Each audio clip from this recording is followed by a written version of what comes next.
Assalamualaikum warahmatullahi ta'ala wabarakatuh. Salam sejahtera buat kita semua. Allahumma salli ala Sayyidina Muhammad wa ala ali Sayyidina wa maulana Muhammad. Yang saya hormati Pak Rektor Prof. Hussein dan beserta seluruh sivitas akademika, jajaran rektor, dekan dan seterusnya. Yang saya hormati Bang Akbar Faisal, guru saya santrinya beliau, dan adik-adikku sekalian semua yang ada dalam ruangan majelis ini. Saya sebenarnya bukan Gus, tapi saya sering dipanggil Gus karena saya lebih identik ke kalangan Nahdien. Karena kalau Gus itu berarti anaknya kiai. Masalahnya yang kiai bukan bapak saya tapi kakek saya. Jadi ada lompatan. Bapak saya itu orang biasa, orang melarat. Saya lahir di sebuah desa terpencil yang baru. Sampai saya pindah ke Jakarta ketika kuliah di UNAS itu belum ada listrik di Madura dan belum ada air kemasan. Jadi saya waktu kecil itu memang belum kenal sepatu. Saya kenal sepatu itu SMP kelas 1, kenal celana panjang itu SMA kelas 1. Ketika saya nyantri, saya biasa sarungan. Setiap hari biasa sarungan. Tapi alhamdulillah kemudian banyak hal yang menuntun saya untuk pergi ke berbagai seluruh penjuru dunia, termasuk juga saya tinggal di Amerika selama 4,5 tahun. Saya juga pernah jadi gelandangan di New York gara-gara ternyata saya diberangkatkan oleh satu perusahaan ke Virginia, ke Fairfax, dan ternyata nama saya tidak ada di kampus itu. Sehingga saya akhirnya luntang-lantung dan saya jadi gelandangan di New York selama 7 bulan musim dingin, dan saya biasa makan makanan sisa di restoran di pintu belakang. Jadi apapun saya makan di situ, dan saya juga, ini mohon maaf mungkin agak sedikit risih tapi saya harus bercerita. Jadi karena saya itu mengharap sisa makanan dari restoran, yang saya makan itu termasuk baby pork rib demi hidup. Karena saya tidak punya saudara, tidak punya uang, tidak punya teman, tidak punya alat komunikasi ketika itu. Jadi apapun harus saya lakukan, dan saya hidup dari donasi gereja yang namanya St. Patrick di Manhattan. Itu setiap hari Minggu saya ngantri untuk roti dan uang $10 setiap minggu. Dan kemudian ketika saya terlunta-lunta, saya sempat ditolong oleh orang Indonesia. Kemudian saya pergi ke San Francisco, dan di San Francisco luntang-lantung lagi saya ditampung oleh YMCA, Young Movement Christian Association. Lagi-lagi lintas agama lagi, saya ditampung tidur di asrama Kristen. Dari situ kemudian saya belajar bahwa apa yang saya pelajari di Jakarta ketika saya terpapar tentang negara ini harus dikuasai supaya bisa diislamkan semua satu negara ini, menjadi luntur di situ. Saya terpapar oleh Ma'alim fil Thoriq, bukunya Said Qutb ketika saya kuliah, yang mengharuskan saya menjadi toli'ah, kesatuan elit kecil, supaya bisa memantik revolusi dan menguasai negara ini, lalu bisa kemudian mengislamkan seluruh orang Indonesia ini supaya Islamnya sama dengan saya. Itu keyakinan saya ketika saya terpapar Ma'alim fil Thoriq. Nah, di Amerika semua itu kemudian terbantahkan bahwa the world is not only mine. Jadi dunia ini sebenarnya punya siapa saja, apapun agamanya. Semua manusia diciptakan oleh Tuhan yang sama. Yang menentukan keimanan kita adalah di mana kita lahir, dari orang tua beragama apa kita lahir. Dan itu semua bukan kehendak kita. Lalu kemudian untuk apa kita saling membenci? Karena perbedaan-perbedaan keimanan. Dari situlah kemudian konklusi itu lahir. Itulah mengapa saya mengambil filsafat Islam. Saya ingin mempelajari bagaimana pemikiran-pemikiran Al-Biruni, Al-Kindi, At-Tabrizi, Ibnu Rushd, Imam Ghazali, dan semua pemikir-pemikir filsafat Islam, bagaimana genealoginya itu terbentuk sehingga mereka menjadi orang-orang yang tidak gelisah oleh keimanan orang lain. Nah, saya belajar di situ, dan kemudian saya juga belajar sejarah juga di situ. Dari sejarah kita belajar apa yang kita harus lakukan hari ini, sehingga kita bisa merancang apa yang akan kita lakukan di masa depan. Nah, saya akan bercerita bagaimana dalam konteks Islam kita ini akan hidup hari ini Kita hidup hari ini dan kita akan hidup di masa depan, dan bagaimana generasi mendatang untuk menyikapi itu, termasuk adik-adik sekalian yang mungkin 10-20 tahun ke depan kalian akan menjadi pemimpin dari kami-kami yang sudah reot ini nantinya. Kita semua memang akan mati, karena kita semua hari ini adalah menunda kematian saja. Tapi setidaknya secara pada tataran ukuran logika, kalian itu akan lebih belakangan daripada saya. Nah, oleh karena itu saya akan bercerita terutama merujuk kepada podcast saya dengan Bang Akbar. Saya mengatakan Islam tidak pernah punya sejarah politik yang gemilang. Mengapa saya berani mengatakan ini dan saya berani diserang untuk ini? Karena memang yang memporak-porandakan dunia Islam itu adalah politik. Politiklah yang memporak-porandakan Islam. Dan karena politik dan kepentingan-kepentingan politik itulah umat Islam terlibat dalam pembunuhan sesama orang Islam dan terlibat perang dengan sesama orang Islam. Bahkan orang Islam demi politik bisa membunuh puluhan juta orang di mana-mana. Ini yang harus saya jabarkan. Oke, banyak orang yang berkata bahwa ada satu prestasi gemilang dalam Islam ketika Muhammad Al-Fatih menaklukkan Konstantinopel yang sebelumnya dikuasai oleh Kekaisaran Bizantium, notabene dalam hal ini orang-orang Romawi. Tapi apa yang tersisa setelah itu? Tidak ada. Apakah kekuasaan politik Islam di Eropa kemudian menyisakan orang-orang Islam dan kejayaan Islam hari ini di Eropa? Tidak juga. Apakah kekuasaan politik Islam yang menguasai mulai dari semenanjung Iberia sampai ke pinggiran Portugal, sampai ke Santorini di Yunani, sampai juga ke arah selatan, ke pinggiran kota Toulouse di Prancis, itu juga merupakan prestasi Islam? Tidak. Kelompok-kelompok Bani Umayyah yang dipersekusi oleh Bani Hashim dari Arab, yang kemudian mengakar politiknya di Eropa, itu pada dasarnya adalah memperlebar kekuasaan dengan membunuh 20 juta lebih orang Eropa. Setelah berkuasa selama 600 tahun di Eropa, apa yang tersisa? Setelah politik Islam tumbang di Granada pada abad ke-14, apa yang terjadi?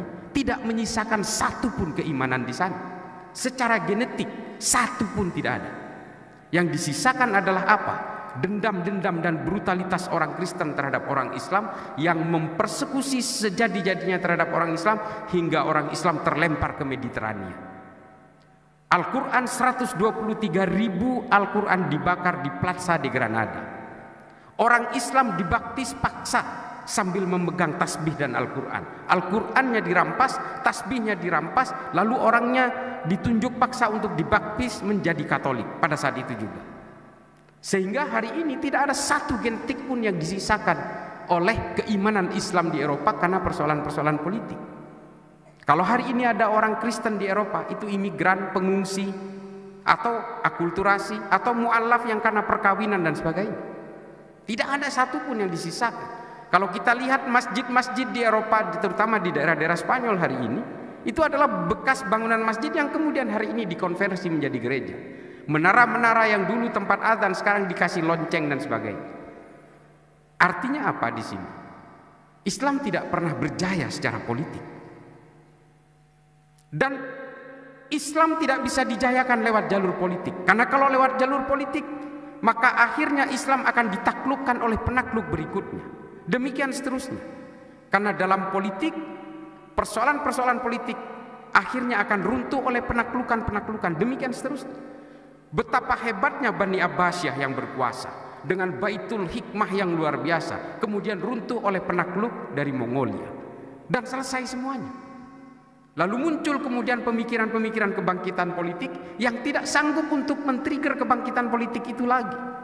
Yang akhirnya sanggup untuk membangkitkan politik Islam itu akhirnya tetap satu faktor saja, ilmu pengetahuan. Dengan ilmu pengetahuan Islam menjadi jaya. Dia tidak terlibat dalam sektor-sektor wilayah, batas-batas negara dan sebagainya. Dia betul-betul no boundaries, borderless.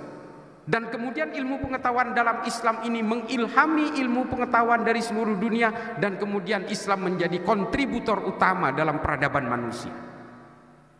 Ini mungkin kita tidak pernah tahu karena kita tidak pernah baca sejarah. Bagaimana tulisannya Ibnu Khaldun dalam Al-Muqaddimah mengilhami John Locke, John Maynard, Adam Smith untuk merumuskan teori-teori ekonomi dan demokrasi modern hari ini.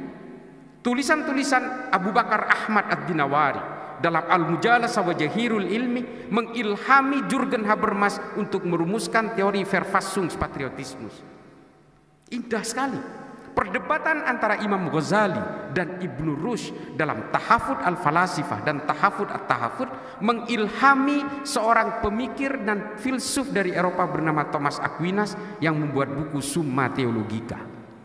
Buku Summa Theologicanya Thomas Aquinas isinya adalah intipati dari dua buku utama dalam filsafat Islam, Tahafud al-Falasifah dan Tahafud at-Tahafud. Lalu kemudian pemikir-pemikir Islam ini berdiaspora dan diadaptasi, dan kemudian semua menjadi luntur, turun dan runtuh keilmuan Islam ini setelah Islam kembali berkenalan dengan berbagai tujuan-tujuan politik baru. Ini yang kemudian menjadi masalah. Setiap umat Islam ini bersentuhan dengan tujuan-tujuan politik, impian-impian politik. Pada akhirnya umat Islam berhadapan dengan apa yang kita sebut sebagai the dream of building the castle in the sky. Hanya bermimpi untuk membangun istana di atas awang-awang, dan ini tidak pernah terwujud. Dan bagaimana kemudian umat Islam semakin diporak-porandakan oleh berbagai kepentingan politik di Arab Saudi untuk kepentingan salah satu keluarga Ibnu Saud, untuk melepaskan diri dari cengkeraman Kekaisaran Ottoman di bawah seorang ulama yang kemudian membuat fikih-fikih baru yang bernama Muhammad bin Abdul Wahab. Bagaimana pemikiran Ibnu Taimiyah pada abad pertengahan lewat Majmu' al-Fatawa, Al-Wala wal-Bara yang dibuat untuk kebangkitan politik Islam pada masanya dimodifikasi oleh seorang ulama Saudi bernama Muhammad Said Al-Qahtani. Namanya Al-Wala wal-Bara fil Islam. Ini yang kemudian membuat porak-poranda impian-impian politik umat Islam di seluruh dunia hingga hari ini. Kemudian ditambah parah oleh pemikiran-pemikiran Hasan al-Banna, Said Qutb fi Dhilalil Quran, Ma'alim fil Tariq, Muhammad Qutb, Jahiliyatul Qarnin Isrin, Abu Bakar Naji, Idarat at-Tawahhus. Kemudian semuanya menjadi luluh lantak dan hanya melahirkan berbagai firqah-firqah yang berbasis kekerasan, ekstrim, teror, intoleran dan sebagainya. Ini gara-gara semuanya adalah ketika Islam diseret paksa ke dalam kepentingan-kepentingan politik. Padahal secara historik yang pernah menjayakan Islam itu adalah ilmu pengetahuan. Ketika Islam bersentuhan dan betul-betul fokus dalam ilmu pengetahuan, Islam betul-betul berkontribusi terhadap peradaban manusia. Dan Islam tidak mengenal dunia-dunia yang eksklusif. Islam hanya mengenal berbagai kepentingan terhadap al-insaniyah qablat tadayyun, kepentingan kemanusiaan daripada persoalan-persoalan eksklusif dalam keimanan. Islam tidak kemudian mengenal lintas budaya, lintas bangsa, lintas keimanan. Bagaimana kemudian Al-Ibri, seorang pendeta Kristen, bisa merumuskan jaga jarak dalam pandemi. Ini yang menciptakan adalah, jadi kalau kemarin ketika Covid itu ada jaga jarak, ini yang menciptakan konsep pertama kali ini namanya Al-Ibri, seorang pendeta Kristen. Di mana dia merumuskan? Di Baghdad, di Baitul Hikmah bersama Imam An-Nawawi. Ini diterangkan dalam salah satu jurnal yang sudah terbit pada masa itu. Nih, hebatnya kejayaan Islam pada masa itu adalah dia sudah punya jurnal namanya Ahbari Moghulan. Jadi jurnal pertama di dunia ini justru diterbitkan di Baghdad. Dan Baghdad ketika itu adalah epicentrum peradaban manusia, ekonomi, politik, budaya, semua berpusat di Baghdad, di bawah pemerintahan Islam. Nah, politik Islam kemudian ikut berjaya lewat ilmu pengetahuan. Hari ini kita tidak lagi melahirkan berbagai ilmuwan-ilmuwan yang luar biasa dari Islam, sekelas Ibnu Khaldun, Al-Khawarizmi yang menciptakan angka 0 dalam matematika. Kita tidak lagi melahirkan itu, dan kita tidak melahirkan ilmu-ilmu kedokteran baru seperti yang anatomi tubuh yang dilakukan oleh Ibnu Sina. Ibnu Sina juga yang mengukur jarak bulan dan matahari tanpa memakai alat. Ini bisa dibaca literaturnya banyak sekali. Dan bahkan umat Islam juga menciptakan prototipe embrio pertama untuk penciptaan lensa yang kemudian dikembangkan oleh masyarakat di Jerman. Ini banyak sekali, tapi bukan hanya dalam sisi yang positif memang. Beberapa pemikiran-pemikiran anti Tuhan sekalipun itu dikeluarkan oleh juga orang-orang Islam di Arab. Pemikiran-pemikiran ateis juga dikeluarkan oleh pemikir-pemikir Islam, karena memang ketika itu kebebasan yang luar biasa diberikan oleh Islam untuk berkembangnya ilmu pengetahuan. Pemikiran-pemikiran ateis ini dari Islam yang anti Tuhan dan tidak percaya kepada kerasulan ini kemudian dipakai oleh pemikir-pemikir ateis di Eropa, terutama oleh Darwin, oleh Feuerbach, oleh Ernest Bloch dan sebagainya, oleh Marx. Ini dipakai. Jadi pemikir-pemikir ateis pertama di dunia ini justru berawal dari pemikir-pemikir Islam juga. Ini bukan saya ingin memberitahu bahwa Islam tidak sebagian orang Islam tidak percaya Tuhan, bukan, tapi betapa hebatnya pemikiran Islam ketika ruang ilmu pengetahuan itu betul-betul diberikan seluas-luasnya. Mungkin adik-adik belum tahu bahwa pemikir ateis pertama di dalam dunia Islam itu namanya Abul A'la Al-Ma'arri, Ibnu Muqaffa. Ada juga yang namanya Abu Bakar Razi. Ini adalah pemikir-pemikir ateisme pertama.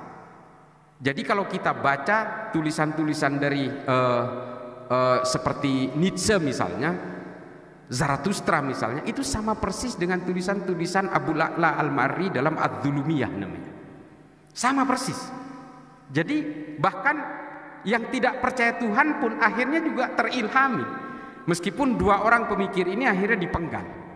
Dan yang satu meninggal karena sakit. Abu La'la Al-Ma'arri karena buta, jadi mungkin eksekutornya tidak tega. Tapi Ibnu Muqaffa dan juga Abu Bakar Razi akhirnya dipenggal karena dianggap murtad. Yang ingin saya ceritakan di sini adalah bagaimana kemudian berbeloknya orientasi dan trajektori perjuangan kejayaan Islam ini kemudian berubah hingga hari ini.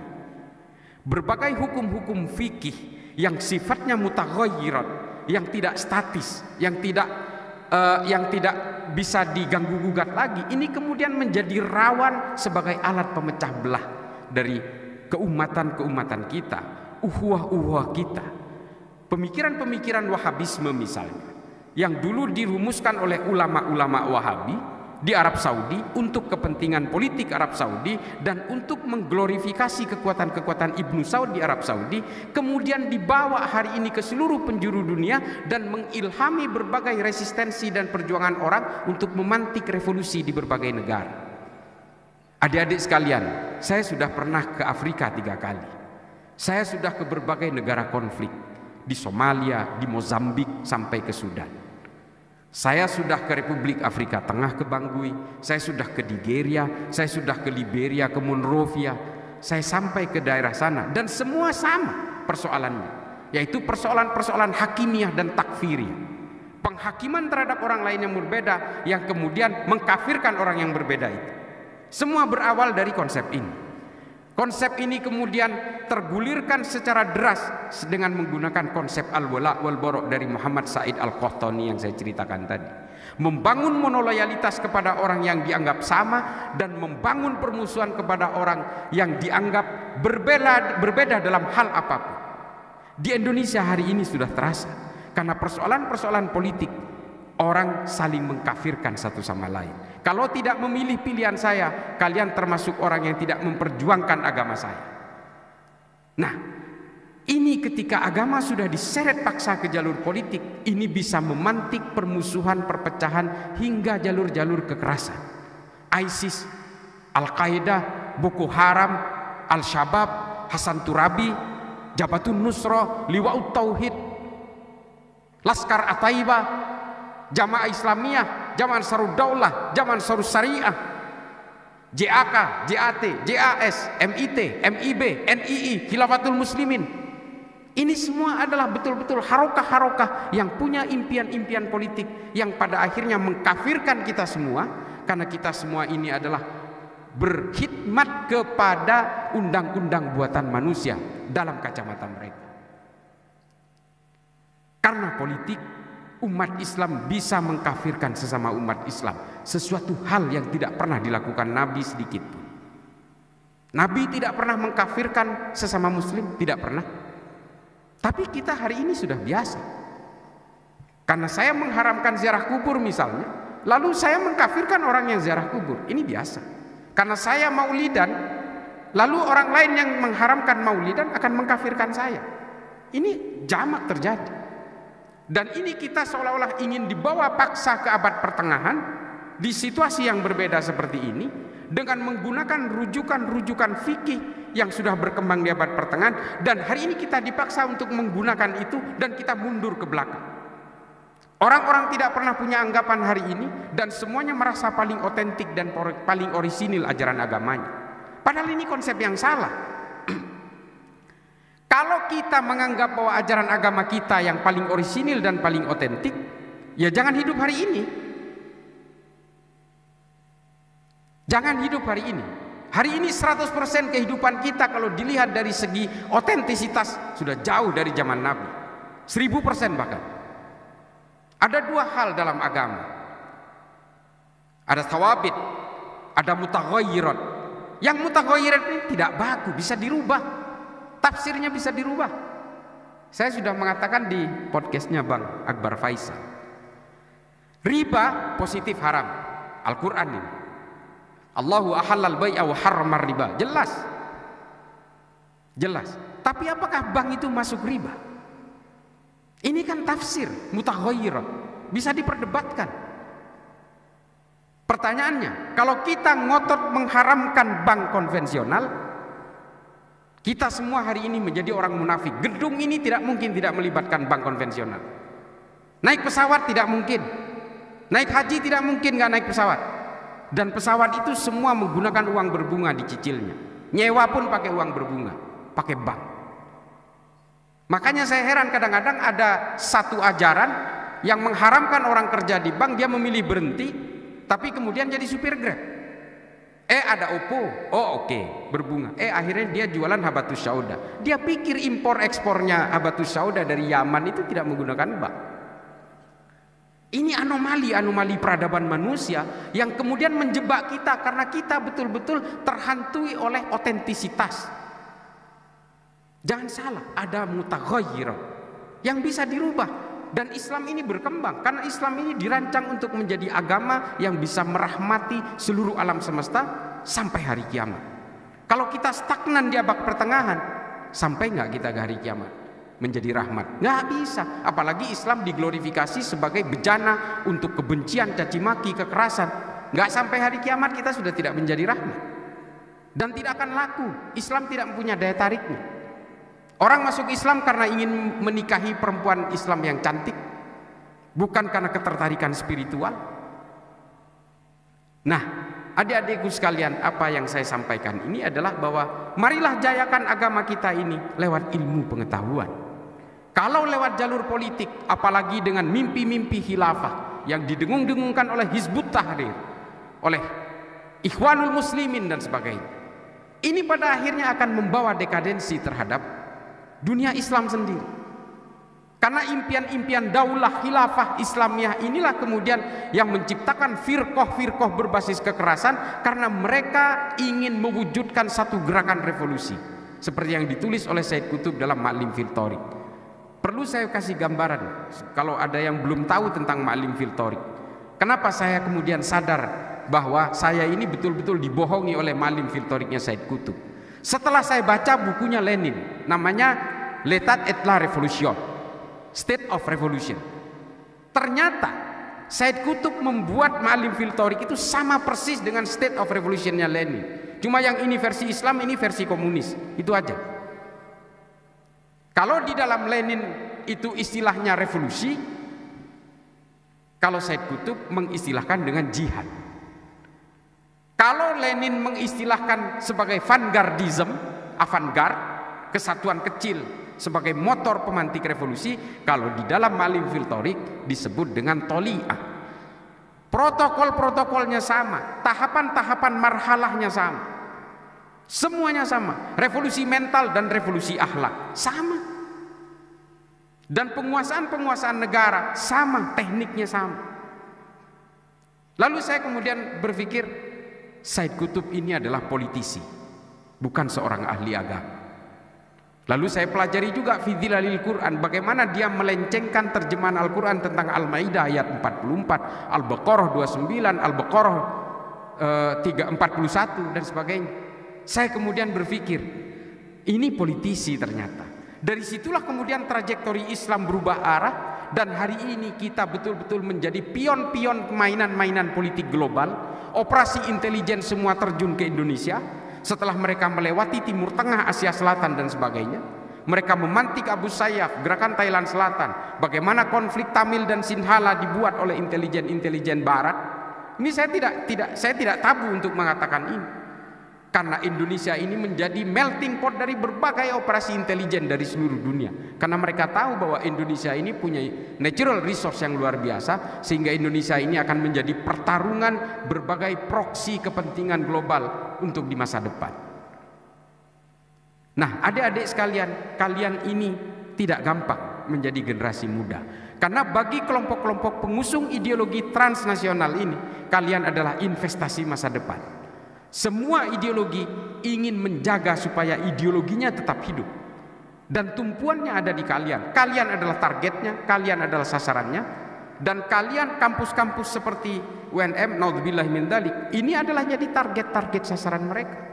Kalau di kampus-kampus hari ini banyak sekali gema pembebasan dan sebagainya, yang menyuarakan bahwa solusi dari semua persoalan politik, ekonomi dan sebagainya, budaya adalah khilafah. Kalau soal khilafah nggak usah kita bahas. Adik-adik tinggal baca aja cuitan saya di Twitter. Islah_Bahrawi. Di Instagram juga Islah_Bahrawi. Baca aja soal khilafah. Debatnya 6 hari 6 malam saya jabani. Saya ingin membuktikan bahwa khilafah itu bukan buatan Tuhan. Itu buatan bangsa Romawi. Namanya Respublika Romana, yang kemudian di Islam dikenal dengan sistem syuro. Sistem al-mamlakah itu buatan bangsa Romawi juga, yang sudah dikenal sebelumnya dengan nama monarki absolutu. Dan kemudian ahlul halli wal aqdi yang dipakai oleh Bani Abbasiyah itu sudah dibuat oleh bangsa Romawi juga, namanya Concilium Plebis. Lalu kemudian oleh Hizbut Tahrir hari ini dikatakan ini buatan Tuhan, ini wajib. Persoalan yang paling mendasar yang dilakukan Hizbut Tahrir adalah ruang-ruang politik dianggap sebagai akidah, padahal ini fikih. Dan yang menganggap politik itu adalah akidah hanya kelompok Khawarij. Itulah mengapa mereka berani mengkafirkan Sayyidina Utsman dan kemudian dibunuh, berani mengkafirkan Sayyidina Ali kemudian dibunuh, berani mengkafirkan Sayyidina Hasan, Sayyidina Husain, dan berbagai perang yang diciptakan oleh mereka. Ketika politik dianggap sebagai akidah, maka yang terjadi adalah kekerasan, peperangan, saling membunuh satu sama lain tanpa peduli batas-batas keimanan sekalipun. Kelompok-kelompok teror yang ada di dunia hari ini, termasuk kelompok-kelompok teror yang ada di Indonesia hari ini, tahu mereka kita ini Islam semua, tapi kan Islam kita berbeda dengan mereka. Inilah kemudian yang menjadi perhatian dari kita, bahwa ketika kita sudah diracuni oleh mimpi-mimpi politik, kita sudah diracuni oleh politisasi agama, yang terjadi apa? Kita saling mengkafirkan dan bermusuhan satu sama lain, meskipun keimanan dan agamanya sama, tafsirnya sama. Yang paling terakhir akan saya contohkan mengapa saya lebih ngotot untuk memajukan Islam lewat ilmu pengetahuan. Hari ini kita tidak lagi melahirkan Ibnu Sina, kita tidak lagi melahirkan berbagai pemikir-pemikir yang brilian, polimath di dalam Islam. Tabrizi tidak kita lahirkan, Imam Ghazali tidak kita lahirkan, Ihya Ulumuddin kita tidak lahirkan lagi, Al-Mustadrak ala Sahihain tidak kita lahirkan lagi, Al-Mujalasah wa Jahirul Ilmi, Al-Muqaddimah, Al-Ibar tidak kita lahirkan lagi. Yang kita lahirkan hari ini adalah Abu Bakar Ba'asyir, Osama bin Laden, Aiman Al-Zawahiri, Abu Bakar Al-Baghdadi, Oman Abdurrahman, Fauzan Al-Ansori. Itu yang kita lahirkan hari ini, yang hanya sanggup menjadi ideolog kekerasan, hakimiyah dan takfir kepada orang lain.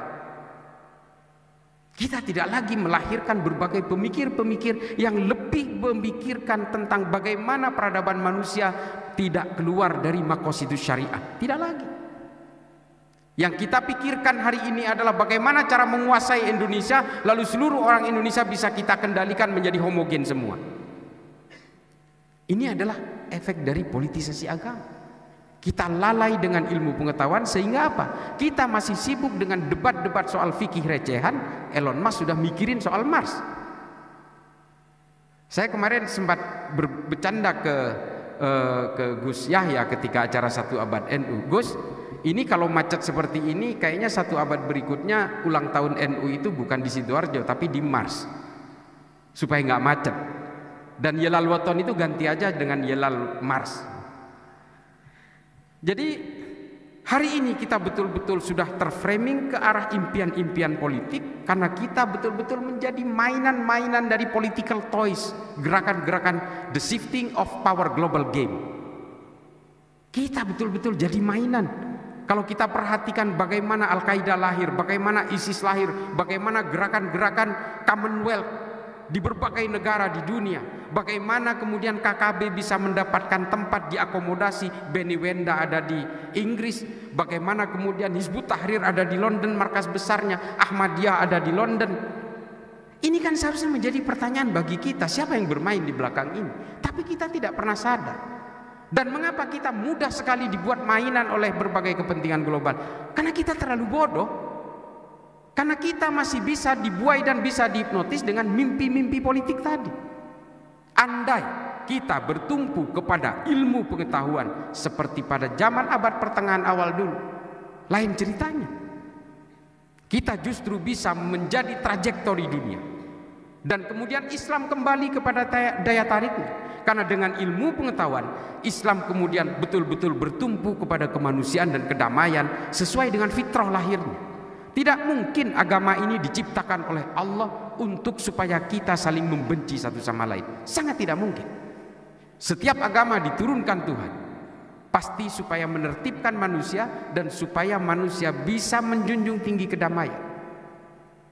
Betapa pedulinya Allah terhadap kedamaian di antara semua manusia, sehingga diturunkan nabi baru, agama baru, kitab suci baru. Demikian genealoginya secara terus-menerus. Ketika manusia lalai dalam kemanusiaan dan kedamaian, lalu kemudian Tuhan menurunkan agama baru, nabi baru, dan kitab suci baru. Demikian seterusnya hingga ke Nabi Muhammad dengan Al-Quran.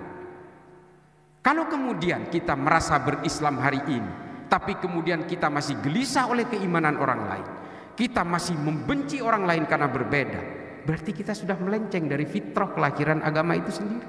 Dan inilah tafsir yang menyimpang itu. Islamnya benar, sudah benar sesuai fitrah lahir. Tafsirnya yang dibuat menyimpang dan menipu kita semua hari ini. Saya kira begitu. Mudah-mudahan kita bisa lanjut ke dalam diskusi nantinya. Mudah-mudahan ini bisa menjadi manfaat bagi saya pribadi yang fakir ilmu ini. Akhiran, ihdinas siratal mustaqim wallahul muwaffiq ila aqwamit thoriq. Wassalamualaikum warahmatullahi taala.